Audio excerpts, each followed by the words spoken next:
चिराग पासवान की तरह ही इस बार कुछ कमाल दिखाने वाले हैं प्रशांत किशोर। 4 सीटों पर चुनाव लड़ रहे हैं, लेकिन कोई ऐसा सीट नहीं है जहां पर उनको सिरे से आप खारिज कर दीजिए। हर जगह चुनाव को प्रभावित किया है, हर जगह चुनाव में किसी के जीत और हार के वो कारण बन रहे हैं। ये बड़ी बात है। देखिए, ये तो सब मान रहे हैं, उनके विरोधी और समर्थक भी, कि उपचुनाव लड़के उन्होंने जल्दी की है। मतलब जिस इलाके में वो गए ही नहीं, पदयात्रा ही नहीं की, संगठन ही नहीं बनाया, उस इलाके के चुनाव में नहीं उतरना चाहिए था। लेकिन मुझे लगता है कि प्रशांत किशोर इतने बचकाना हरकत तो करेंगे नहीं। सोच समझकर रणनीति के तहत ही चुनाव लड़े हैं, क्योंकि चुनाव नहीं लड़ते तो उनकी ताकत दिखती नहीं, उनकी तैयारी नहीं दिखती। पनोरमा ग्रुप, जो सोचता है वो करता है। आपके अपने सपनों का आशियाना। नमस्कार, आप देख रहे हैं सिटी पोस्ट और मैं हूं अभिषेक मिश्रा। 23 नवंबर की तारीख बिहार की राजनीति के लिए एक महत्वपूर्ण तारीख साबित होने वाली है। न सिर्फ बिहार विधानसभा उपचुनाव के नतीजे आएंगे, बल्कि इन नतीजों का बड़ा असर बिहार की राजनीति पर होगा और उन स्थापित पार्टियों के अंदर होगा। जाहिर तौर पर जो दशकों से बिहार में स्थापित हैं, सेंधमारी हो सकती है, भगदड़ की स्थिति हो सकती है। प्रशांत किशोर नए खिलाड़ी, बिहार की राजनीति में नई पार्टी बनाई उन्होंने, जन सुराज पार्टी, और उसके बाद जिस तरीके की लड़ाई उन्होंने लड़ी है, जिस खूबसूरती के साथ उन्होंने इस लड़ाई को लड़ा है। ठीक है, वो चुनाव नहीं जीत पा रहे हैं, लेकिन अगर वोटों का प्रतिशत ठीक ठाक रहा, ठीक ठाक वोट मिले, तो जाहिर है प्रशांत किशोर तो पार्टी बनने से पहले आकर्षण का केंद्र रहे हैं दूसरी पार्टियों के नेताओं के लिए। अब तो विधानसभा का चुनाव करीब है, टिकटार्थियों की लाइनें लगने वाली हैं और टिकट की उम्मीद में नेता पाला बदलते हैं। जहां से टिकट की उम्मीद होती है वहां जाते हैं। तो प्रशांत किशोर को थोक भाव में क्या, दूसरी स्थापित पार्टियों से बड़े नेता मिलने वाले हैं, और प्रशांत किशोर की नज़र उन पार्टियों पर भी जाहिर तौर पर पहले भी रही है भी। मुनाजिर हसन को ले आए, कई और दूसरे नेताओं को ले आए, देवेंद्र यादव को ले आए, लेकिन 23 नवंबर के बाद ये बड़ा खेल होगा। ये खेल और व्यापक होगा, बड़ा होगा और भगदड़ मचेगी बिहार की बड़ी बड़ी पार्टियों में, स्थापित पार्टियों में। हमारे साथ हमारे एडिटर सर हैं, श्रीकांत प्रत्युष सर। क्या यही होने जा रहा है सर? 23 नवंबर के बाद प्रशांत किशोर हारें या जीतें, लेकिन बिहार की स्थापित पार्टियों में वो भूचाल ला देंगे, भगदड़ मचा देंगे। देखिए अभिषेक, आपने देखा था कि चिराग पासवान जब अकेले चुनाव लड़े थे तो उनको कितने अच्छे अच्छे बड़े बड़े पहलवान मिल गए थे। बीजेपी के बड़े बड़े कद्दावर नेता एलजेपी के टिकट पर चुनाव लड़े थे और कई दलों के। चिराग पासवान की तरह ही इस बार कुछ कमाल दिखाने वाले हैं प्रशांत किशोर। 4 सीटों पर चुनाव लड़ रहे हैं, लेकिन कोई ऐसा सीट नहीं है जहां पर उनको सिरे से आप खारिज कर दीजिए। हर जगह चुनाव को प्रभावित किया है, हर जगह चुनाव में किसी के जीत और हार के वो कारण बन रहे हैं। ये बड़ी बात है। देखिए, ये तो सब मान रहे हैं, उनके विरोधी और समर्थक भी, कि उपचुनाव लड़के उन्होंने जल्दी की है। मतलब जिस इलाके में वो गए ही नहीं, पदयात्रा ही नहीं की, संगठन ही नहीं बनाया, उस इलाके के चुनाव में नहीं उतरना चाहिए था। लेकिन मुझे लगता है कि प्रशांत किशोर इतने बचकाना हरकत तो करेंगे नहीं। सोच समझकर रणनीति के तहत ही चुनाव लड़े हैं, क्योंकि चुनाव नहीं लड़ते तो उनकी ताकत दिखती नहीं, उनकी तैयारी नहीं दिखती, और लोग असमंजस में रहते हैं, कंफ्यूज रहते कि इसके साथ जाने से क्या होगा। लेकिन अब जब चुनाव वो लड़ चुके हैं, 4 में से 3 सीटों पर दमखम दिखा चुके हैं।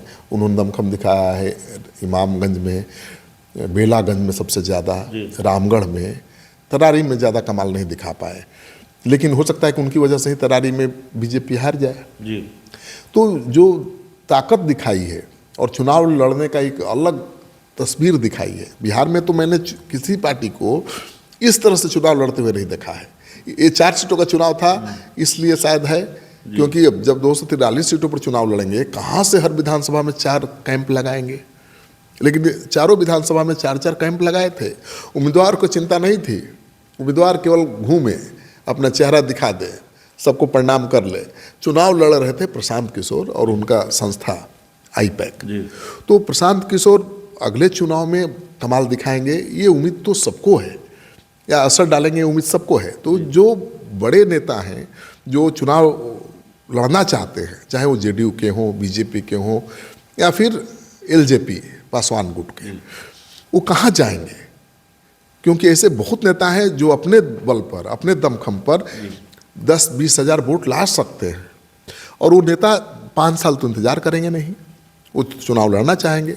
और जेडीयू के पास 100 सीट है, दावेदार 200 से ज़्यादा हैं, बीजेपी के पास भी 100 सीट है, दावेदार 500 से ज़्यादा हैं। तो क्या होगा? तो प्रशांत किशोर के लिए एक अवसर है, और स्थापित दलों के लिए चुनौती बढ़ने वाली है। वो सब भागेंगे, तैयारी चल रही है। एलजेपी पासवान गुट के ही देखिएगा 50 नेता चाहते हैं चुनाव लड़ना, और टिकट तो मिलेगा नहीं 50 को। बड़े बड़े नाम भी हैं, बड़े बड़े नाम हैं, तो वो जा रहे हैं जी, वो जा रहे हैं प्रशांत किशोर की तरफ। और सबसे बड़ी बात यह है कि मुझे जो जानकारी है कि आरजेडी से जुड़े हुए नेता, जेडीयू, बीजेपी सब दलों से जुड़े हुए जो स्थापित नेता हैं, उन्होंने अपने बच्चों को भी प्रशांत किशोर के साथ लगा दिया है जी। जाओ सीखो राजनीति, ठीक है ना। वो भविष्य अपने बच्चों का प्रशांत किशोर में ही देख रहे हैं, उनके साथ ही देख रहे हैं। ये बड़ी बात है ना कि उम्मीद से लोग देख रहे हैं। तो प्रशांत किशोर को बहुत बड़ा मौका मिलने वाला है। ये उपचुनाव के बाद जो शांति है ना, वो बहुत हलचल में बदलने वाली है, अचानक भगदड़ मचने वाली है। और प्रशांत किशोर जिनके पास इस उपचुनाव में प्रचार करने के लिए या चुनाव लड़ाने के लिए कोई बढ़िया उम्मीदवार नहीं था। ठीक है, आपने साफ सुथरी छवि के उम्मीदवार दिया, लेकिन केवल साफ सुथरी छवि होना चुनाव जीतने की गारंटी नहीं है। आपका जनाधार भी होना चाहिए। तो जनाधार वाला कोई उम्मीदवार इनका दिखा नहीं। लेकिन अब इनके पास जनाधार वाले नेता आ जाएंगे तो अचानक पार्टी का ग्राफ बढ़ेगा। क्योंकि अभी तो आईपैक फ्रंट फुट पर खेल रहा है ना भाई, क्योंकि जनाधार वाला नेता नहीं है। लेकिन जब जनाधार वाले नेता जुड़ जाएंगे तो वो फ्रंट फुट पर खेलेंगे।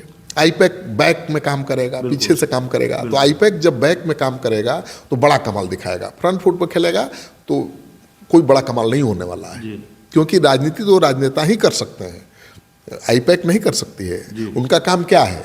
रणनीति बनाना, चुनाव प्रचार करना, सरकार की नीतियों को या पार्टी की नीतियों को जनता तक पहुंचाना, जनता के मन मिजाज जो कन्फ्यूज जनता है उस कन्फ्यूजन को दूर करना, अपने दल से पार्टी से जोड़ना, वो प्रशांत किशोर करना जानते हैं।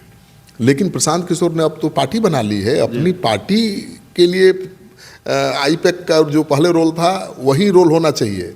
अब आईपैक आगे यहाँ हो जाएगा एज ए पार्टी, उसके कार्यकर्ता और कर्मचारी हो जाएंगे लीडर, तो बात नहीं बनेगी। तो प्रशांत किशोर के लिए बहुत बड़ा मौका है, बड़ा मौका है। और प्रशांत किशोर दूसरी पार्टियों में बड़ी सेंधमारी कर सकते हैं, और सेंधमारी के लिए बहुत उनको मुश्किलों का सामना नहीं करना पड़ेगा। उनकी पार्टी को लेकर आकर्षण है, और पार्टी बनने से पहले से आकर्षण रहा है। खबर ये भी है कि कई दलों के वो सत्ता से जुड़े दल भी हैं, बड़े नेता प्रशांत किशोर से मिल रहे हैं। वो पटना छोड़ चुके हैं उपचुनाव के बाद, 2-4 दिन के लिए कहीं गए हैं। चिराग की पार्टी के भी कुछ नेता हाजिरी लगाए हैं। बिल्कुल। तो प्रशांत किशोर ने आईपैक को छुट्टी दे दी है, अपनी पार्टी के कार्यकर्ताओं को 1 सप्ताह की छुट्टी दे दी है कि भाई बहुत आराम किया, आपको छठ में और दिवाली में छुट्टी नहीं दी गई, और आगे 1 साल छुट्टी नहीं मिलनी है, तो आप 1 सप्ताह छुट्टी मना लीजिए, आराम कर लीजिए। प्रशांत किशोर 1 सप्ताह नहीं रहेंगे, वो 2-3 दिनों के लिए पटना से बाहर गए हैं। क्योंकि जो बड़े दलों के बड़े नेता हैं जो प्रशांत किशोर को उम्मीद से देख रहे हैं, वो पटना में मिलेंगे तो शोर मच जाएगा। तो प्रशांत किशोर जहाँ भी हैं छिपे हुए हैं, वहाँ जाकर वो मिल रहे हैं। तो प्रशांत किशोर बैठे नहीं हैं, वो बड़े राजनीतिक दलों के बड़े नेताओं से मिल रहे हैं।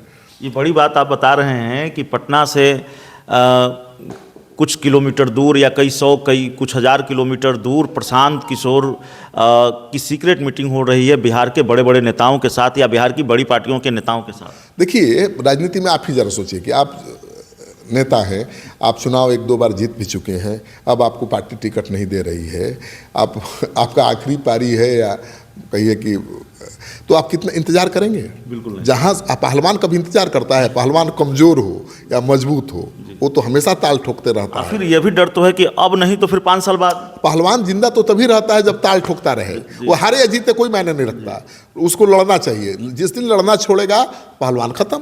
तो राजनीति के जो पहलवान हैं वो एक चुनाव इंतजार नहीं करने वाले हैं 5 साल। तो मुझे लगता है कि बड़े बड़े पहलवान प्रशांत किशोर को मिलने जा रहे हैं, और जो सबसे बड़ी कमी अब तक दिखाई दे रही थी जनसुराज के साथ, वो दूर होने वाली है। प्रशांत किशोर को अब चुनना है।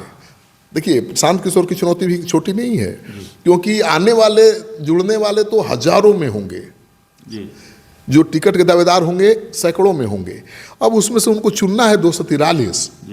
ये बहुत आसान काम नहीं है, लेकिन प्रशांत किशोर का आईपैक काम कर रहा है। हर नेता जो जुड़ना चाहता है, जिसने इच्छा व्यक्त की है, जिसने संपर्क किया है प्रशांत किशोर से, उसके बारे में उनके आईपैक टीम काम कर रही है, उनका विवरण ले रही है, उनके कितना लोकप्रियता है, क्या कमाल दिखा सकते हैं, वो सब जानकारी ले रही है। सब जानकारी लेके, सबकी कुंडली लेकर प्रशांत किशोर बैठे हुए हैं, और जो नेता जा रहे हैं, दावे कर रहे हैं, उनके सामने ही उनकी कुंडली खोल देते हैं कि आप अपना देख लीजिए। कोई कहता है कि नहीं हम तो जनाधार हैं, हमको टिकट दीजिएगा, हम जीत जाएंगे, तो वो बताते हैं कि नहीं नहीं रुकिए, कैसे जीत जाएंगे? आप इस जाति से आते हैं, आपको इस जाति का इतना ही वोट मिलता है, इस जाति के लोग आपको पसंद नहीं करते हैं, आपसे जुड़ा हुआ जो ट्रैक रिकॉर्ड है वो ठीक नहीं है। तो जितना नेता अपने बारे में नहीं जानता, भूल गया होगा, वो प्रशांत किशोर बता देते हैं। तो प्रशांत किशोर ये काम कर रहे हैं, समय है 1 साल का उनके पास, हालांकि पदयात्रा में भी रहना है। तो मुझे लगता है कि प्रशांत किशोर को उम्मीदवार की कमी नहीं होगी। प्रशांत किशोर ने अगर सही उम्मीदवार चुन लिया, 243 सीटों पर लड़ा दिया, तो बिहार की राजनीति बदल जाएगी, बता रहा हूं मैं। बिहार की राजनीति पशुपति पारस ने क्या कहा याद है आपको? पारस जी ने कहा कि बुरा मत मानिएगा, अगर प्रशांत किशोर दलित होता तो मुख्यमंत्री हो जाता 25 में। तो प्रशांत किशोर भी जानते हैं इस बात को, और अपने संगठन का प्रदेश अध्यक्ष किसको बनाया? दलित को बनाया। पार्टी में आप देख लीजिए जितने पद हैं, दलित, अति पिछड़ा, अल्पसंख्यक को दिया है।